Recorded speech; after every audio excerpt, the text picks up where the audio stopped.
Hi, welcome to this introduction to SIPPS. My name is Tricia Bennett, and I will be leading this session. I work for the Collaborative Classroom and support the work of Collaborative Classroom in Florida. As a nonprofit, our mission is to help students grow as readers, writers, and thinkers while they develop the social and emotional skills necessary to thrive. And we're thinking about thriving in our classroom, our school, and in the world.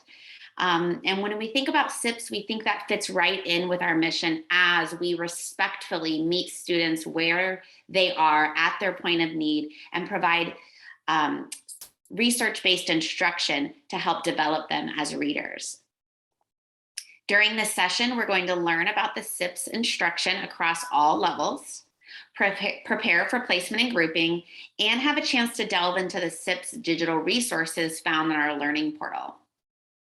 Before we get started, I just want to address what SIPPS stands for. It's an acronym that stands for Systematic Instruction in Phonological Awareness, Phonics, and Sight Words.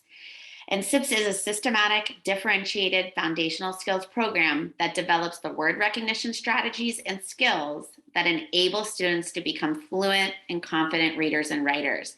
And while this program is focused on developing foundational skills, it's really in service of that outcome. We want to develop independent, fluent readers who read with accuracy and automaticity.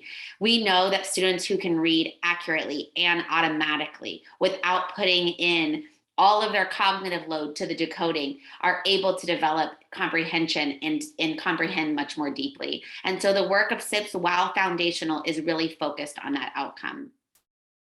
SIPPS is packaged by the different levels, which you can see across the top of the screen.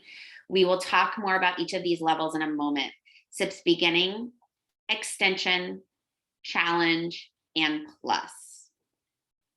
SIPPS is research-based, and it's based on the research of Dr. John Scheffelbein. You can read a little bit more about him on the screen to see what some of his experiences were. As you look at that, you see he had diverse experiences working with all kinds of learners. But I think it's really interesting to note that as a dyslexic himself, he worked to provide teachers with rigorous, systematic instructional material for early reading, which just was such a close, important issue or topic for him. And so Dr. Scheffelbein developed the foundational skills, scope and sequence for SIPPS based on research. There is a systematic scope and sequence for all of the areas of foundational skills: phonological awareness, spelling sounds, and high frequency words. And so I'm going to give you a second to tab some parts of your manual, or you can certainly pause the video as long as you want if you want to check out these sections. If you go into your SIPPS manual, either print or digital, into the SIPPS introduction and just flip one page over to Roman numeral page 8, there is a paragraph for each of the SIPPS levels: beginning, extension, plus, and challenge. And each of these paragraphs give a good indication of what is addressed within each of these levels and what is mastered in each of these levels. This is a great place to tab for sure. You might revisit and certainly take the time to read if you choose. And then if you can go to your SIPPS scope and sequence, which for most levels is Appendix F. If it's not F, it's one of the appendices closest to F, and review the scope and sequence. And as you look at that scope and sequence, it won't just be for one level. You'll see either the K3 scope and sequence, beginning, extension, challenge, or the 412 scope and sequence, plus and challenge. And so again, tab those places. So if you'd like to pause the video and do that, please feel free. And as we continue on, we just want to dig into each level of SIPPS as we think about the work that they do across the phonics continuum. We start with the SIPPS beginning level, which addresses the simple alphabetic phase of the phonics continuum. You can see many of the things that are addressed in this box at the bottom of the screen, but we're focusing here in SIPPS beginning on kindergarten foundational skills, thinking about short vowels, reading and spelling CBC words, single consonants, identifying initial, final, and medial sounds, It's the work of kindergarten foundational skills, but often our first graders have not mastered this work, and so they may place somewhere across SIPPS beginning level. When we consider what comes in a SIPPS beginning package, we can see the main SIPPS materials here. You have a teacher's manual, you have sound cards, sight word cards, you have the text that's included within each SIPPS lesson. And at the SIPPS beginning level, those are the little blue books. So every student has their own copy of the book specific to that lesson. And another important component that's specific to beginning level are these story charts. These charts match the stories they'll be reading in the book. And in the SIPPS lesson, there is an opportunity for us to really support students, our most fragile readers, with this reading before they do it more independently. There's another component of SIPPS beginning that deals with learning letter names. So we want our students to gain all the readiness skills necessary to engage in SIPPS instruction. And so in this work, students need 21 letter names to be ready to engage in SIPPS instruction in the beginning level.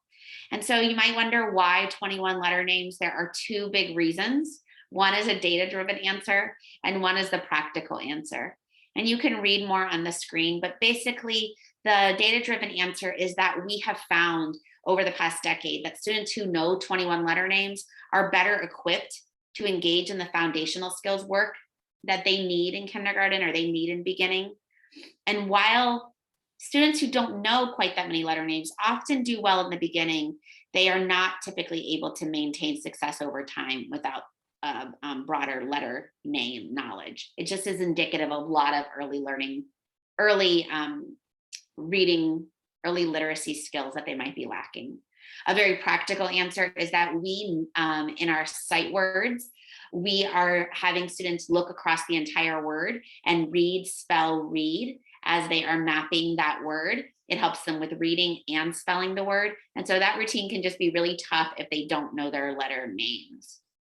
And so for students who aren't quite ready for SIPPS beginning level and might need extra support with learning letter names, there is a part of your kit that your beginning kit that addresses letter names. There is learning letter names component, and it provides lessons that guide you to introduce capital and lowercase letters. So there's 20 quick and engaging lessons that support letter name acquisition and a chance to review known letters. So as we continue across the phonics continuum and we move to the spelling pattern phase, that's the work of SIPPS extension. So as we think about first grade foundational skills, inflectional endings, long vowels, all of those different vowel patterns, final E. We think about R-controlled vowels, silent letters, consonant trigraphs. All of that is covered in SIPPS extension. And while it's first grade foundational skills, we know that there are often second and third graders who have not mastered this work. And so they may place somewhere across SIPPS extension. I think it's important to note that there are review lessons included in SIPPS extension that address the work of SIPPS beginning, so that if we have any second or third graders that have some gaps in their kindergarten foundational skills, we can support them to mastery in those review lessons before they move on to that first grade work. As we look at a SIPPS extension kit, we see the teacher manual is the same, or you see the same type of materials. You see a teacher's manual, you see sound cards, sight word cards. Both levels or all levels of SIPPS come with these wall cards. And you see the text that's included. In SIPPS extension, it's a little different because we have one storybook that has multiple stories in it. And so those lessons are each included within this one storybook, but students have a chance to apply their learning in a story in each and every lesson. And so as we think across the top, this is where our kindergarten through third grade students would place if they have simple alphabetic or spelling pattern needs. However, we know that students beyond third grade and 4th through 12th grade often still, not often, but some students will have these needs of K and 1 foundational skills. So if we think about our older students, 4th and above, who have simple alphabetic spelling pattern needs, they would place into SIPPS Plus. And SIPPS Plus, you'll notice, is included on both of these boxes at the bottom of the screen, because SIPPS Plus does this work that's included in beginning and extension. It does it in a way that's respectful of older readers, as it was designed for older readers with these needs. So the pacing is even more accelerative. And as they read in each and every lesson, they are able to do so in a text that's really respectful of their age and interest. And I'll show you more about that in a moment. I think something that's important to consider is that at all of the grades, if students have foundational needs, we want to make sure to efficiently help them master these skills. We don't want to take longer than needed. And so as we think about the work of kindergarten foundational skills found in beginning, this can be done in at most 55 lessons, barring any reteaching. So students can place at multiple points across beginning, but at most 55 lessons. Across SIPPS extension, that first grade work is done within 40 lessons at most, while they might place somewhere else along in extension. So for those younger students, that is an accelerated pace where they're able to master these skills, but really to be able to pop back in where they need to be as soon as we can efficiently do that. For our older readers, SIPPS Plus contains 55 lessons at most for them to master 2 years worth of foundational skills. We'll talk more about the different entry points as we continue on. And so I think that's important to note. When we think about how Plus is designed for older readers, we can do some really important work across 2 grade levels in 55 lessons or less, barring any reteaching. And so as we look at the SIPPS Plus materials, we see a teacher's manual again, sound cards, sight word cards. The cards in these boxes are handheld. They're a part of every single lesson as we review and teach new sounds. And review previously taught sounds. Those are a part of every lesson. You see the wall cards, and then you see that text I talked about. In SIPPS Plus, the text is called Dreams on Wheels. It is about the size of a chapter book. It is about the thickness of a small chapter book. The topics were designed for students in 4th through 12th grade, so they are of interest to older readers. And even as you look at the words on the page, it doesn't look babyish. There's actually dense words on these pages. But like in beginning, extension, and plus, these texts are controlled text made up of sounds and sight words that students have already been learning. And so they have access to all the words on this page. Often my older readers have to be told, yes, you could read every word on this page because this is the sounds and sight words we've been learning. They're often at these older grades used to looking at a page like this and knowing they're going to know some of the words, but they're probably not going to know all of the words. And so this text is a real game changer for our older students. As we move across the continuum for students of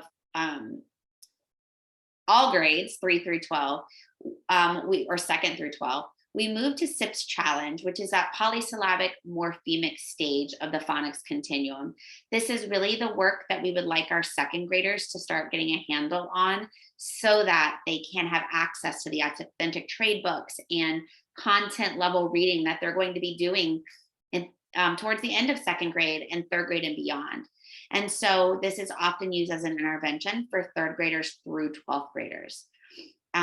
Students are learning how to break words apart so that they can put that word back together and read those multisyllabic words. They're learning the 6 syllable types, how to divide those words up, implications for schwas, the meanings of certain morphemes.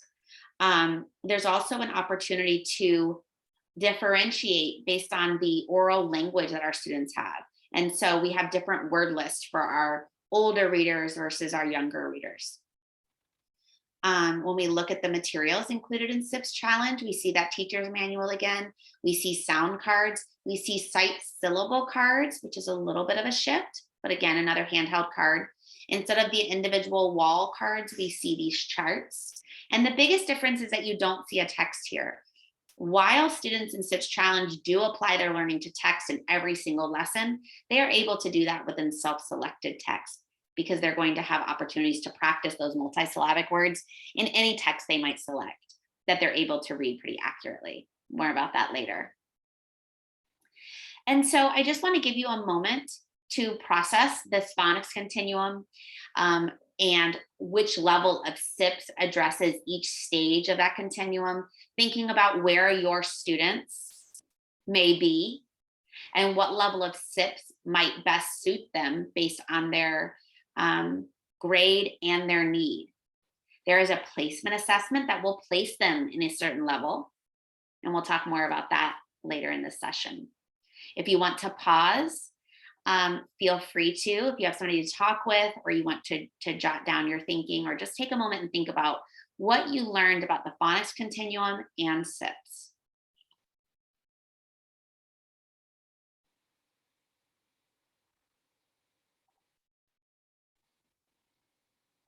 And so as we continue on and we think about what we just heard about each level of SIPPS, I want to take some time to think about the elements of SIPPS instruction across all of the levels. So as I mentioned before, SIPPS is differentiated. There is a program-specific SIPPS placement assessment that places students at their instructional point of need. So there's a very quick assessment. It's about 3 to 7 minutes, and we're able to place students in a specific level of SIPPS down to a specific lesson based on their point of need. So there is no wasting time. We want to get students right where they're ready to learn.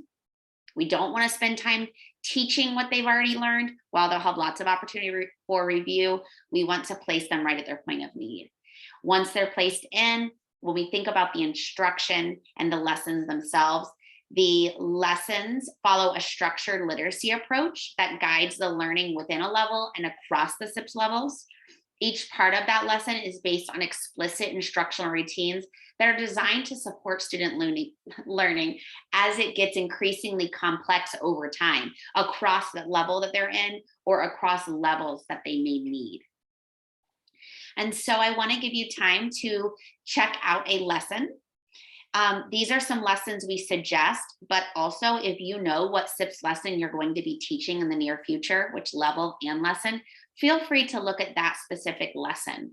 And as you look at it, consider, what do you notice about the structured explicit lessons? If you'd like to pause this recording and take a look at the lesson itself, please do so. If you want to just pull out that lesson and take a look at it as I continue talking, feel free to do that. I am going to dig into each part of the lesson. So when we think about each SIPPS lesson at all levels, it is structured in this way. We always begin with phonological awareness, where students are practicing varying levels of skills based on what level they're in and at what lesson they are in within that level. So the phonological awareness skills certainly become more complex as they cross the level and then as they move on to subsequent levels. After phonological awareness, we move into the phonics section of the lesson, where students are sometimes learning new sounds, always reviewing previously taught sounds, and they're having an opportunity to practice that decoding in a short list that is made up of the sounds that they just learned and they've been learning. Then we move into the sight word portion of the lesson, where students are sometimes learning new sight words, and they are always practicing and reviewing previously taught sight words. After that, we move into the second part of the lesson, which is the opportunity to apply that learning within some really authentic tasks. So they have some guided spelling, which is teacher-supported spelling. So they have an opportunity to encode words based on the sounds they've been learning, to write some sight words they've been learning, and to put those both together in a sentence. After that, students move into an opportunity to apply to text. So every lesson includes an opportunity to read at most levels, beginning, extension, and plus. It's a connected text that's made up of the sounds and sight words they've been learning. And they get an opportunity to do that with some level of teacher support before they do that independently for some fluency practice, a chance to reread the day's story and previously read stories. Each part of those lessons are made up of explicit instructional routines. These routines are research-based. They are designed to be very intentionally clear, consistent, concise, and to produce a choral response. These routines are designed to be clear and consistent to support struggling readers. We want these lessons to feel very safe for students. We want them to know how they're going to be expected to respond, what comes next, and so that they can really relax and tune in for the academic work, the foundational work that they're going to be doing in the lesson. The routines are designed to be very intentionally concise when it comes to teacher language and to produce a choral response for students. We don't want to take up extra time with our language. We want the lessons to move at a lively pace so that students are staying engaged, and we're having opportunities to do all of these parts of the lesson, including that very important reading step. And so our language is very concise. We also don't want to over scaffold for students. So we want them to do the work because we want them to do the learning. They respond chorally, so they're engaged in every aspect of the lesson. They're either responding chorally, and so everyone is responding. They are either all writing or all reading. So they have 100% engagement, which gives us lots of opportunities for the student to practice. It also gives us as the teachers lots of opportunities to watch students and gather some observational data to see how they're doing across the lesson and what support they might need. So then when we think specifically about each level of SIPPS, we'll just talk a little bit about each one. In SIPPS beginning, students are spending a lot of time in blending and segmenting within phonological awareness. We have a visual cue that's often 3 or 4 lines where we're able to direct the students as they blend and segment words. Students have a chance in that phonics portion to read decodable words. And at the beginning level, we are supporting students to do that out loud, sound by sound, twice before they read the whole word. And so it's kind of, sometimes we have to remind kids, no, please follow my finger. I want you to sound through before you read, because we're really having them slow down and look at each sound in the word. So that becomes a habit. We're training their brain so that they're doing that when they come to all of the unknown words. They're very comfortable with that process. We also introduce and review sight words. And when we introduce a sight word at beginning, extension, and plus, we use a read, spell, read routine. When they are reviewing it, it's a little bit faster as students read, spell, read. I think a really important aspect to point out about SIPPS beginning instruction is one essential, that the stop and continuous sounds. So we teach the letter sound relationship in a way that really supports students as they blend sounds together to decode. So we use a continuous blending. We teach children to be short and crisp with the stop sounds, like t, the T sound, and to hold the continuous sounds a couple of counts, like and especially with our short vowel sounds. So instead of it sounding like at, we model and teach the students and coach the students to hold those continuous sounds. And we do that through our verbal and physical cues. So it would sound like mat, and we're modeling it that way and guiding students to hold those sounds as long as our finger is under that letter or that line. An important part of the lesson, as I said before, is reading a story. And so students are, in the first 11 lessons, they are reading stories that don't have decodable words yet as they're learning some sounds. And then the lessons 12 through 55 do have decodable words, and all of the texts include the sight words that they've been learning. So from lesson 1 on, they're able to apply their learning to the text in that very first lesson, even our most fragile readers. This reading a story allows us to verify instruction by observing the students as they read that connected text. So we can really see how are they doing with applying this learning. Before they read the stories in these texts, I mentioned before when I was showing the materials, they engage in the story chart routine where they chorally read the story with teacher support, which prepares them to be successful when they get to the text on their own and as the teacher listens in. As we think about SIPPS extension and plus, this instruction is very similar at both of these levels. We move to more sophisticated phonological awareness skills like manipulation, where we're asking students to say cram, drop the k, what's left, they move on to those more sophisticated skills. They also read a list of words, and it's called reading a mixed list at these levels. And at this point, we coach students to start sounding in their head. We know they're probably ready for this early in these levels. And so we teach students that when I'm pointing at the word, you're looking through the word, sounding in your head so that you're ready to read that word together when I say read. And so we're coaching them to make that shift to in-head blending. And students are also at this point, at a certain point in extension and plus, they are starting to practice with some polysyllabic words, some 2-syllable words. We're helping them see the breaks and to read each part of the word and put that together. If we take a moment to just consider again why extension and plus are so similar. If we think about what the phonological awareness that's taught in beginning and extension, you'll see that that is taught in plus. So we have that full continuum. When we think about the consonants and short vowels that are taught in beginning and the spelling patterns that are taught in extension, those are both taught in plus. As plus, if you remember that bar, encompasses the work of both beginning and extension, K and 1 foundational skills. And the sight words from beginning and extension are included within plus.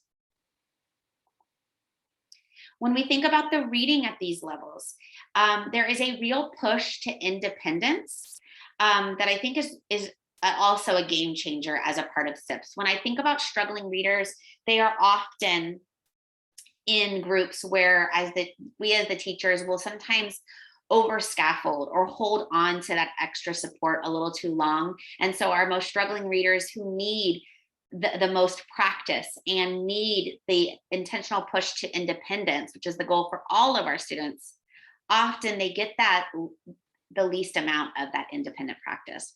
And so there is a very intentional shift across all of the routines, really, within SIPPS, within a level and across levels, but it's really evident in the reading a story routine. In extension, in the review lessons, we support the students in reading the entire story. They are reading in their head and then chorally, line by line, while the teacher is facilitating that and offering support as needed. When we get to lessons 1 through 15, students are reading, if they're ready, half of the story in that really teacher-supported way and half more independently while the teacher listens in. And as they move to lessons 16 through 23, if they're ready, we're able to shift to that whole story being read more independently with the teacher listening in and offering support individually and taking away some of that teacher support that was that I mentioned in those earlier lessons.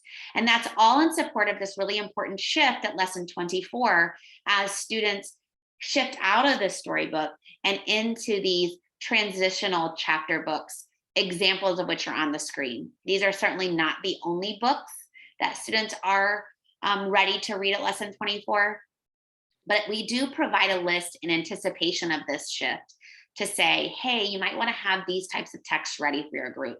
Thinking about the Katie Wu and Friends, thinking about Henry and Mudge, Frog and Toad, Little Bear, those ready to read books, level 2, even level 1.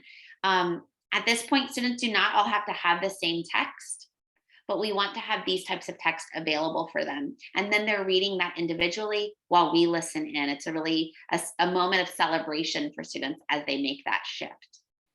And if we've made that shift to independence, they're ready for it at this point.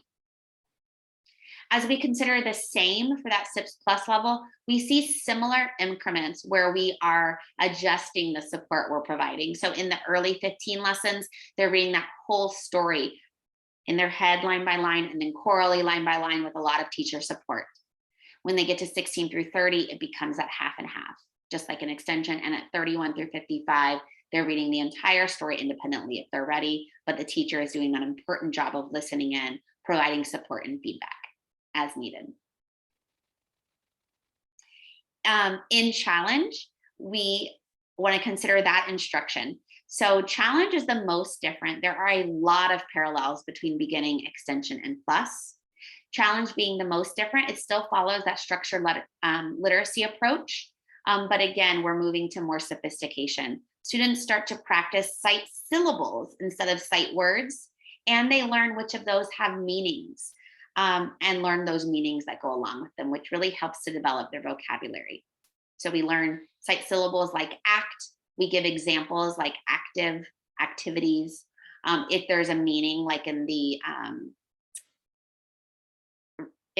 sight syllable vid, we would tell them that means to see, and then they learn that it becomes part of the routine. Students in SIPPS Challenge move to reading by syllables. So we coach them with reading by syllables and then reading for the whole word. They move on to reading the entire word, where they have to figure out where to break the word. And we guide them at that and guide them into reading by syllables and then reading for the entire word.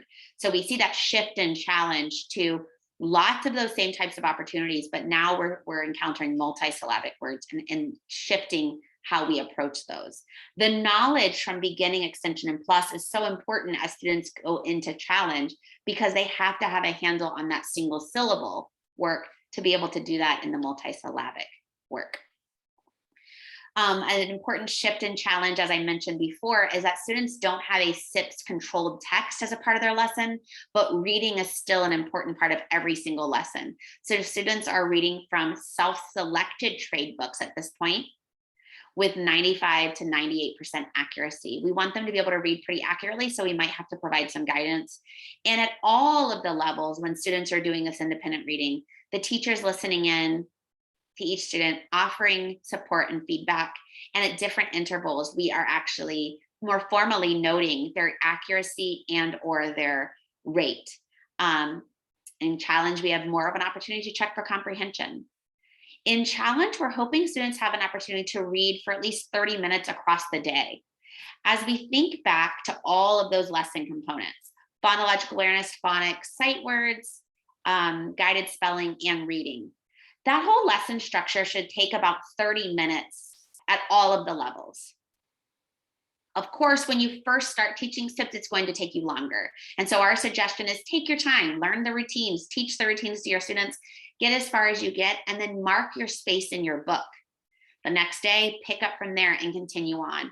Within a couple weeks, we often see that most people have gotten their lessons to be closer to that 30-minute mark, but you're never going to have enough time for all of the reading students need. At Challenge, we're hoping for 30 minutes across the day. At different points in beginning, we're looking for 10 to 20 and 20 to 30 for extension and plus. We can only start that in our group. And so we want to have time in that lesson for sure to have students read and for us to be able to listen in. But there are many ways we can connect that with the reading they would do across the day. And I'll talk more about that later. And so I just want to pause, if you want to pause this recording, and consider, what did you notice about the explicit instructional routines? Again, feel free to talk with somebody, to jot, or just to think for a moment and pause for as long as needed. What did you notice about the explicit instructional routines that when you looked at the lesson, when we talked about those routines, and as I talked through the different types that we see across? I don't have any students to model through, so you weren't able to see each routine in action, but hopefully between the lesson and thinking about each level, you were able to consider some of those routines. As we continue on about some essentials of SIPPS instruction, I think it's important to note that it is assessment-driven instruction. Assessments occur at regular points across each SIPPS level. So in beginning, those come every 10 lessons. In extension and plus, they come about every 5. And in challenge, those progress monitors come about every 10 to 15. And those are just regular stopping points that allow us to ensure that students are progressing towards mastery. So we're checking to see, how are they doing with the sounds they've been learning and they're decoding? How are they doing with the sight words we've been learning? It also, in our teacher's manual, provides guidance for instructional decision-making when our students are struggling. So is this a whole group support that's needed? Is it for individual students? And there's lots of support that helps us analyze the errors, consider what we're seeing in our data, and helps us with making the next steps. I don't want to go too deep into this, as we consider that this session is really designed to introduce SIPPS, to get you ready to teach. Assessments and that decision-making is something we like to dig into down the way once you've been able to teach. We do, however, think that Data collection is essential, and it doesn't only happen on those mastery assessments and progress monitors. There is an opportunity in every lesson to observe students during the lesson. How are they responding? Are they responding all together? Is there somebody that's lagging or making a lot of errors? And what kind of support might we want to provide? What kind of corrections are we providing to that whole group? We also have an opportunity in every lesson for students to practice that reading, and we're getting to listen in to several students during that time and make some really important observations with how they're doing with that application to text and what kind of support they might need. Across the lesson, students are engaged in ongoing practice at all parts of the all parts of the lesson, and at all levels, sound, word, and text, across the weeks of instruction to achieve mastery. So there is cumulative learning leading to mastery. Students are introduced, but continually see those sounds and have opportunities to practice the previously taught sounds and sight words within phonological awareness, phonics, the sight words, and as they do guided spelling and reading during those application components. When we think about that, when we think about beginning, this top row is what the students will be mastering across the beginning level. The bottom row is what students will be mastering across the extension level. And if we think about our older readers across plus, they will be having lots of opportunities to practice these skills and to master these skills. In SIPPS Challenge, students take what they've learned and mastered in those, if we think about that previous slide, and they apply it in these ways. So across SIPPS Challenge, they're doing all of these things, dividing two-syllable words, identifying open and closed syllables, figuring out where to divide, producing morphemic transformations, using word analysis strategies, and reading polysyllabic words. Continuing on, I said that we would come back to thinking about reading across the day. As students are in our SIPPS groups, we know that an important part of that SIPPS instruction is to apply that to reading. There's SIPPS text, they're connected text that they can read really accurately. We know, as I said before, students will not have enough time to do that work in our group. So I think it's really important to consider how can we connect their SIPPS reading back with what they're doing across the day in their classrooms. So one thing I like to do is to share the stories we're reading so that students can read that back in class and at home. I always share with teachers, it would be great if before they get to their other text during independent reading, if they could reread their SIPPS story twice before they go on to their choice book or whatever book they're going to be reading. There are different ways we can share these stories. There is a print copy we can print for them. There is a digital copy, and if you have enough text, you certainly can share the text themselves. While the SIPPS reading is really important, we also know that's one aspect of reading. And so we know students need to have access to a wide range of accessible texts that they can read accurately and automatically and develop fluency and understanding. So this is just one part of that important reading across the day. And so we're going to move into placement and grouping, making sure that you're ready to do what you need to do first. When I think about the most important things to know as you're beginning SIPPS, you do need to know first how to placement assess and group your students at their point of need. So that's first thing, which we're talking about now. And then you need to be ready to teach your first lesson. And so thinking about how all the parts we've already been talking about are preparing you for that. And then I will be sharing resources that can help you further prepare for that first lesson. As we think about placement and grouping, I want to give you a moment, pause to either tab these portions of your manual or even take a longer pause and read. In your appendix, I think D, but somewhere near there, depending upon your level, you can find the placement assessment itself. And there's an administering the SIPPS assessment section. And there's an actual placement assessment. And so you're going to want to tab these places and look back at them now or at some point. And really consider the support that's in that administering section to support you as you get ready to placement assess. But also, as you placement assess, there is guidance for when you might stop testing, where you might place students, or when you're ready to continue on to the next section. And so pause now so that you have time to do that.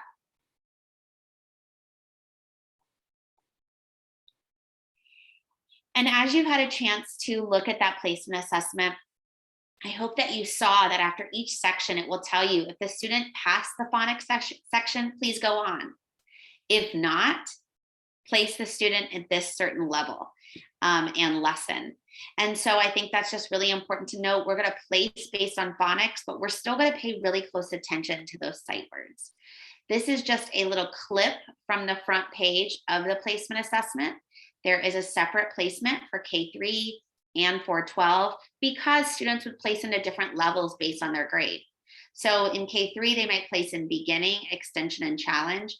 And you can actually see all the different entry point lessons for beginning and for extension.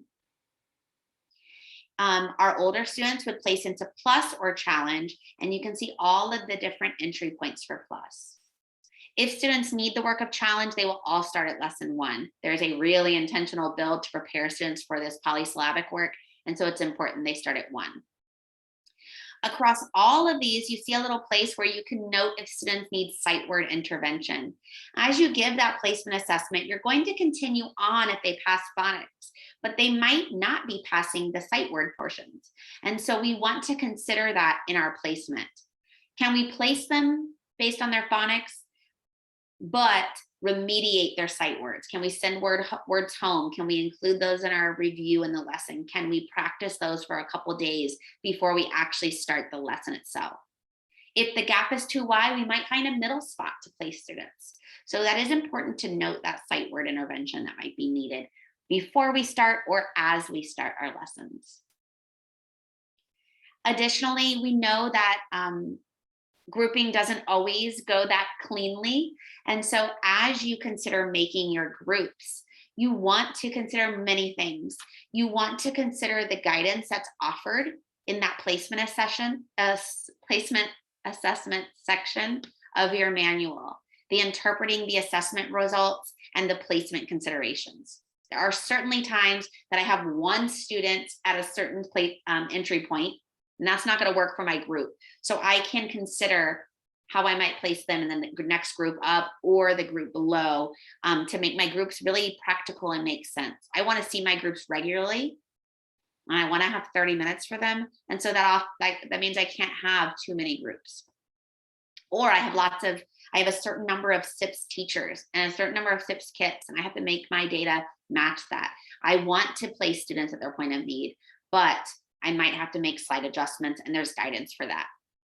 Also, you want to check, did you use the grade level specific guidance after each section? So particularly on the K3 placement assessment, we might place students in for K1 at a certain level in beginning, but if they're in 2-3, we might do it in a review lesson of extension. So you want to really pay attention to those specific notes. And then additionally, did you engage in further error analysis to support your grouping? So again, if I have to move students up or down a level, a lesson, not a level, I want to consider, what did I notice from their assessment? Were they really close to passing, or was there quite a deficit? Did they have just one sound they didn't have, but otherwise they'd be ready for that next lesson? And what other information do I know about the student that might help me as I group them? So I want to give you an opportunity to pause and consider what you learned about placement and grouping.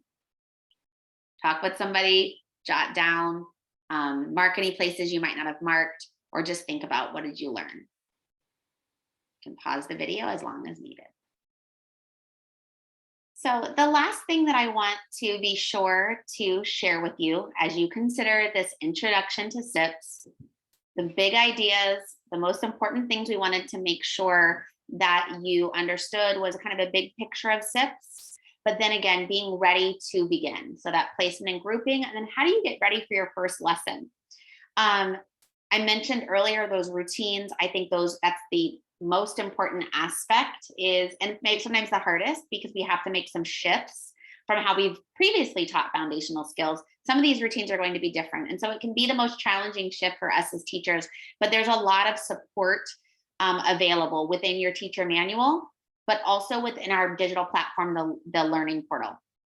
And so I am going to I'm sharing my screen. I'm going to give you a little tour of the learning portal. Please know that there is a recorded tour that you can do on your own as well. And so you don't have to memorize all this now. And so in the learning portal, when you first get here, you see that there are 4 tabs: apps, resources, professional learning, and implementation resources. You also notice your name in the upper right-hand corner. You want to make sure you have your SIPPS resources. So if I click on resources, you will not have all of this, but you should have your SIPPS chiclet for whatever levels of SIPPS you're teaching. If you don't, that just means you haven't claimed your licenses. And so you would go to your name, you would click licenses, and then you would claim whatever level is needed. So that is important to note. Another important thing to note is that this little bell icon is your notifications. And while I am not a good example because I have 13 unread, if you just have SIPPS, you won't get that many notifications, but these are important to note. There will be SIPPS specific reminders or links or tips that will come up here. If I look, an example that came 3 days ago is how can I communicate SIPPS progress to stakeholders? And so these are kind of real time, like across the year where they make sense. And so you can learn about the progress tracking form here, which is something you might not know about, and then you can dig into in the portal on your own. So if you make it a habit to check out your notifications, I think you'll appreciate it. As you think about where most of your resources are to help you get started, you're going to go into your SIPPS chiclet. And so as I go to mine, I'm going to choose SIPPS extension, 4th edition.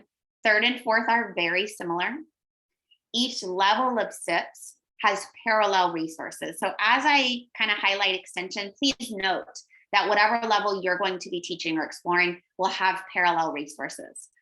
So as you get into the specific levels, resources, you'll see tabs across the top: lessons, animations and videos, general resources, intensive multi-sensory instruction for SIPPS and remote learning. And you'll also see your digital teacher set.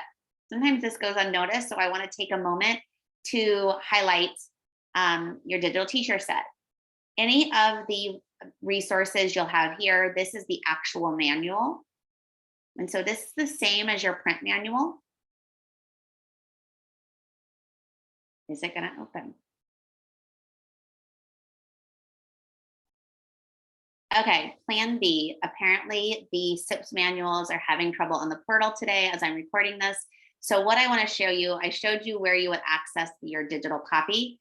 In your digital copy, you can click exact lessons that you want to go to. But what I want to show you is that within any entry point lesson, so for extension, that's review 1, 1, and 16, any point where students might place in and you might begin teaching, the manual kind of assumes that you've probably never taught SIPPS before. And so you're going to find extended support at these entry point lessons. I am on extension lesson 1.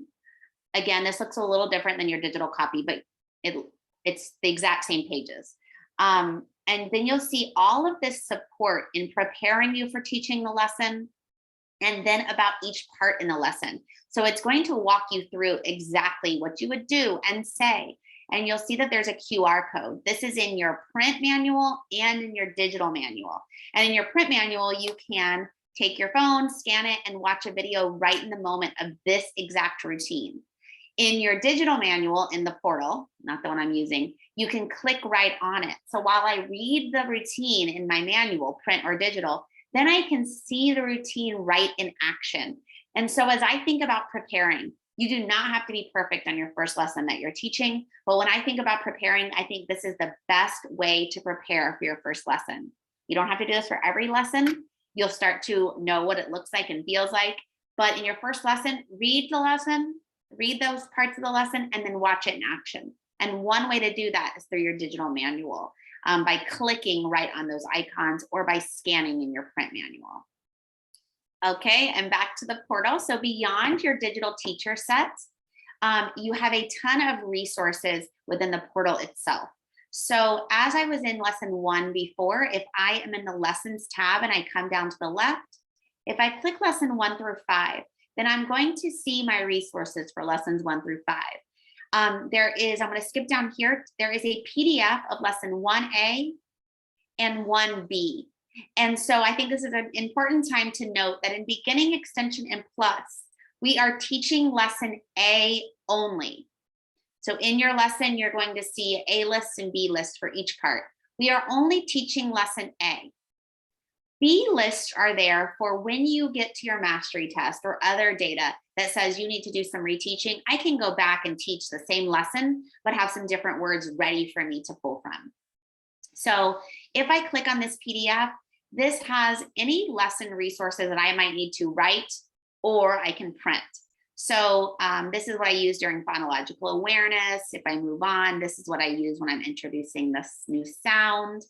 This is what my students practice reading that mixed list I mentioned. This is when I introduce the sight words. And then they have the chance during guided reading or guided spelling to write here. A couple things to note is that you can certainly print these for each lesson. You can put them as sheet protector, keep them from year to year or group to group. You can write certain parts of it and print certain parts of it. I like to write my phonological awareness lines on my whiteboard. I don't need that printed, but I do like to print those mixed lists because they get kind of long. Regarding guided spelling, I like to print one of these per student in my group and put it in a sheet protector and put it in a folder. I don't want to deal with pencils, erasers, sharpening, break-in lead, any of that. And so I like my students to write on these with an expo marker, erase with whatever, and they have this available ready in their folder. You can do that however you want, but here's where you can print them or again, to make your copy for students to write on. If I go back to this, above this, you see all of these little finger icons. These are animations for each part of the lesson. These are the same things that are linked in those QR codes from your digital and print manuals. So if you think about the lesson, I told you it goes phonological awareness, phonics, sight words, and then guided spelling. So I can see routines for each part of my lesson here. I'm going to click on one just to show you what these look like and how fast they are.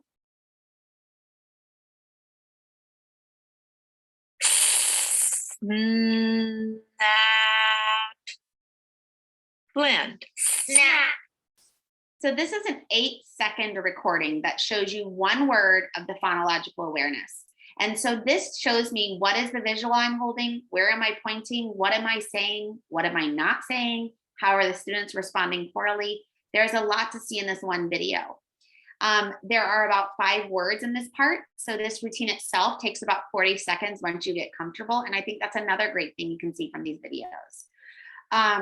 If you don't love an animation and you'd rather see a real live teacher, you can go to this next tab, the animations and videos, and find all of these routines there in animations and the videos. So if I click here, here is oral blending with the word shell. So I can click here.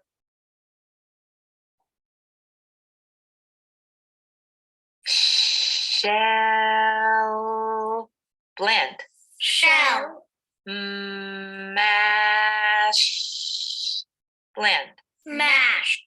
So you can see that this is showing me the same thing, but with a teacher facing video. This whole video shows the whole routine and it's actually 33 seconds. So again, so many things. So as I get ready for my first lesson, I can watch this video for each part of my lesson. So animations and videos are there. If I go to across to the general resources at any level, I find reproducibles for student and classroom use, assessments, and other resources. I'm just going to point out a few. I think the most important thing to prepare to teach are those videos and those animations. But when you think about wanting to share your stories with students to take home or back to class, you can print them all from here. They're individual, the whole thing is available. You can print certain stories. Part of the lesson, we want students to have access to a sight word dictionary so that when they don't know how to spell it, they can just look in their dictionary and get used to using that, hopefully use it across the day. And so that's available to print there. I would put all of those things in my folder. So I would have a folder for each kid in my group with the guided spelling sheet, expo and eraser, the text they're going to be reading, so their storybook and extension. And then I would put their sight word dictionary in there.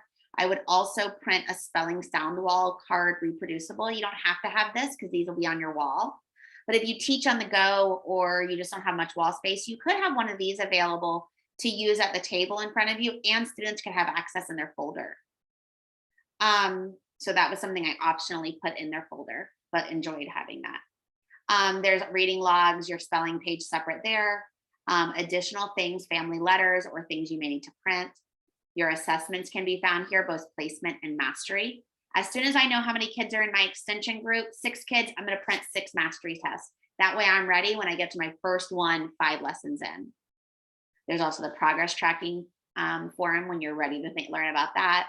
And in other resources, there are just different resources you might find helpful, but there is an entire lesson video here.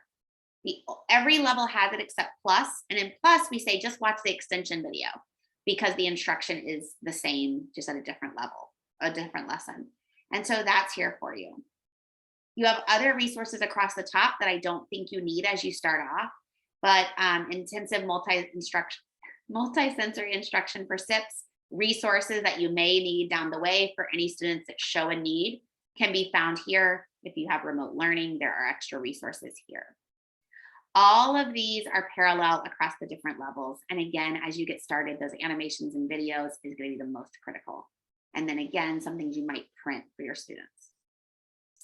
If I go back to the beginning of the learning portal, I want to show you 2 more things, and that's it.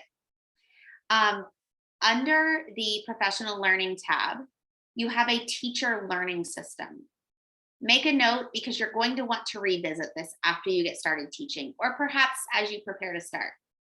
If I click on the teacher learning system, tells you a little bit about it, and I can click SIPPS. There are different categories. If you're just beginning SIPPS, you're going to be most interested in the getting started category. There are different activities you might engage in based on your need and your interests as you prepare to teach SIPPS. There is a quick start guide. There's some other places in your manual you might tab. This is a recording of a webinar similar to this one. So you probably aren't interested in that, but you could revisit. Here's that learning portal tour I told you about that you can revisit, and some other activities you might do to prepare for SIPPS instruction. As you move across the year and have other questions, are ready to dig into more learning, maybe you want to get together with a team, there are resources for your instructional design and routines, assessment and decision-making, and specific to each level of SIPPS. So this is a great resource, not today, because today this is your learning, and then you'll be ready to start placement assessing and getting ready to teach. But as you're ready to come back, these are good things to remember.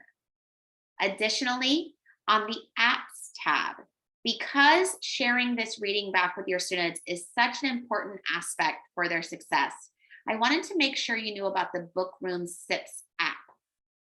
Up here is directions for how you can actually get this app on your devices, if that works with your devices in your classroom. But I love this Bookroom Chicklet for SIPPS, which allows me for all of the levels of SIPPS except challenge, because it doesn't have a text, to access copies of the text digitally. And so if I am in SIPPS extension, I'll just keep using that as an example, I can click, and then I can click on the storybook. And while this is very similar to the copies I showed you before, there is a link I can copy here at the top, and I can share this link with my students on any of their on any of your platforms. You can share it at home, and then you can tell students, don't go past the lesson we're on, but you can certainly go to the lesson we're on and read any of the stories we've already taught. And it's in color, it's exactly what they've encountered in your group. So you can print in the general resources, or you can share this link on the apps tab in the Bookroom app. And so as you get ready to start teaching SIPPS, I hope that this session has been helpful. I hope that you have a bigger picture about what SIPPS is and what it does and how it does that important work. And that you also have some steps for preparing to teach, that you know where to dig in about the placement assessment and feel ready to give that. to group your students, to placement assess your students and group them. And that once you find out what level and lesson you're going to be starting on, that you know how you can use the resources in your print or digital manual and those animations and videos in the learning portal to get started. And so you're going to want to start your learning portal account and make sure you add those licenses and that you can utilize those resources to begin teaching. We hope that you'll follow Collaborative Classroom and or SIPPS on social media in all the places. The Facebook community is really helpful. Teachers that are teaching across the country facing similar challenges and situations that you are in will post solutions and questions. So following the Collaborative Classroom Facebook community is one of the best resources for some real life access and support. And then please feel free to reach out to Collaborative Classroom and your district support teams as you run into any problems with SIPPS. Learning is best in small chunks, and ask for help when you need it because there's probably a resource for that. Thank you for your time. I hope you found it helpful.